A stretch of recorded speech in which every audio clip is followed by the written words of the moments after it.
Hi there, Chef Fehmi here today, and we're making homemade stocks. They're very simple, they're delicious, and they're very pocket friendly. Well, stocks are merely vegetables, bones, meats, anything, and water and flavorings, and you want to infuse that liquid with all the goodness from the meat bones, from the meat scraps, the vegetables, and the aromatics. Today we come to you from Westport, Massachusetts, where Lee's Market is, your friendly Lee's Market here, and we are in the state-of-the-art demo kitchen, and we're going to be making stocks, homemade stocks, right here in Westport, Massachusetts at Lee's Market. Well, today we're featuring two stocks, two of my favorite stocks. We have vegetable stock for the pure vegetarian, and we have chicken stock, my old-time favorite. They're very simple to make, and the ingredients are nothing more than the aromatics, onions, carrots, and celery. And we have chicken bones. I'm going to show you how we're going to take the meat off the bones of the chicken, because that's very friendly to your pocket. You can save the meats and use only the carcass for the stock. And here we have pure vegetables for the vegetable stock, and we're going to go over the ingredients in just 1 minute. So what we have here is a whole bird, and I'm going to show you how an $8 bird can go such a long way if you know how to butcher your chicken, just by 2 slits right here around the drumsticks. Pull your chicken back. And then we're going to release the 2 whole legs. We're going to put them right in this container. Same thing on this side.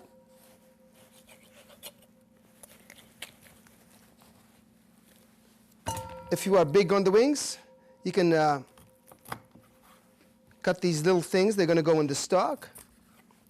And then you can save the wings. When you accumulate quite a few, you can have your barbecue wings. Let's put those in the meat bowl.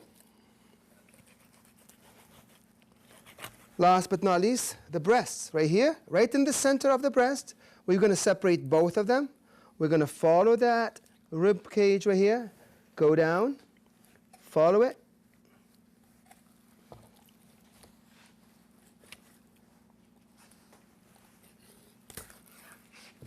And we have the whole breast right here, including the tenderloin, my favorite part.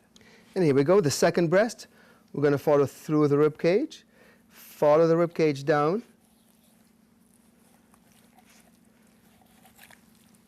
Down below, right here, at the end of the breast.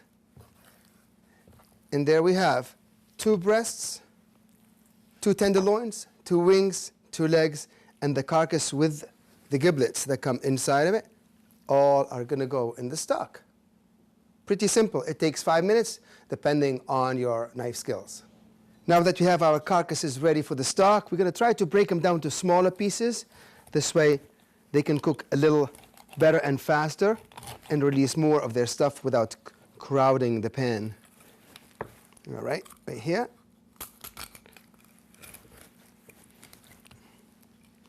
Just follow where the bones are and the joints are. You can break them like this, 3 pieces. That's perfect, ready for the pan. We have all of our carcass and giblets ready. We're going to just put them in the pot, all of them right here. The aromatics are carrots, celery, and onions. The onions are studded with a couple of cloves for extra je ne sais quoi flavor. A couple of garlic cloves because I love garlic and it imparts great flavors. The carrots and the celery, you don't have to chop them with a knife, just break them big pieces. Parsley stems that are on hand, they go right in. And then we have black peppercorn and a couple of leaves of bay leaves. Now we're going to cover all these ingredients with some cold water.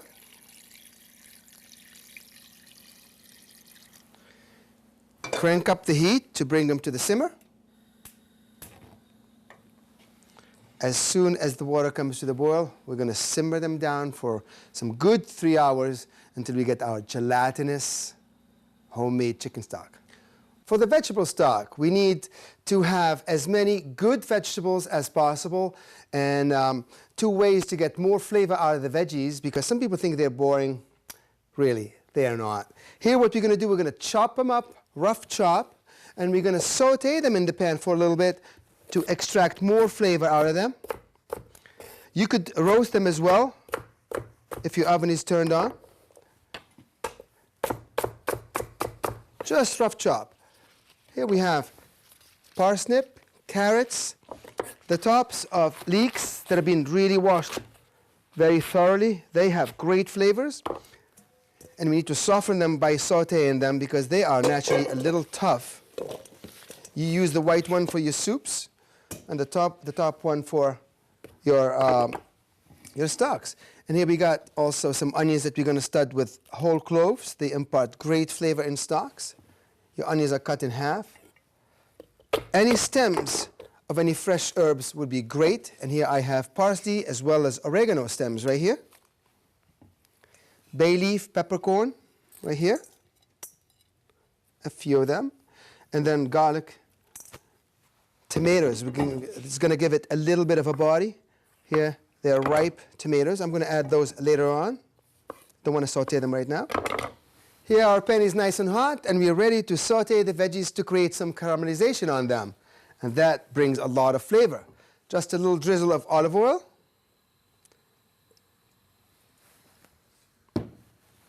And then everything goes straight in. This is the first layer of flavor extraction out of these great vegetables. Give them a little toss. A couple more minutes, we're going to toss them and cover them with cold water, add the tomatoes, and simmer them approximately for an hour. This is one of the quickest stocks, this and the fish stock as well. They're both quick stocks to make. Here we go, our vegetables are nice and brown, nicely caramelized on all sides. We're going to add the fresh tomatoes. That's going to give it great body.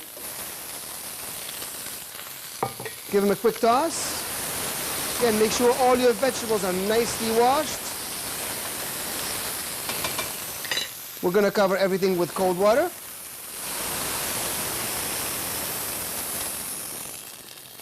And in just about an hour, we'll have a delectable vegetable stock. Our stocks are ready to strain.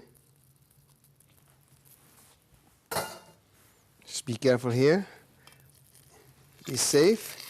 And strain the liquid. This is what you need to keep, is the liquid. The aromatics and the vegetables and the bones have already released all their goodness for you.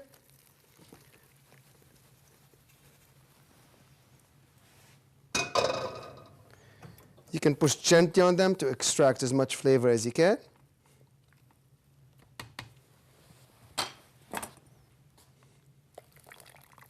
I wish you could smell this. This is perfect. And your stocks need to chill. You need to cool them down quickly. Refrigerate them overnight.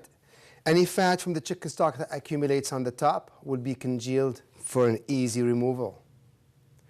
I have already made the two stocks for you. This way they would have a chance to chill and cool down in the refrigerator. And take a look at the difference. This is my vegetable stock. All the essence of vegetables, but because of the lack of collagen in vegetables, you will not have it congealed as it is in the chicken. Take a look here. This is like Jell-O. It's all the goodness from the bones, the cartilage in the chicken, the connective tissues, and all infused with the aromatics of the vegetables and the spices. Stocks are absolutely essential in your kitchen. They're easy to make, and you can use them in sauces, soups, stews. They're so versatile.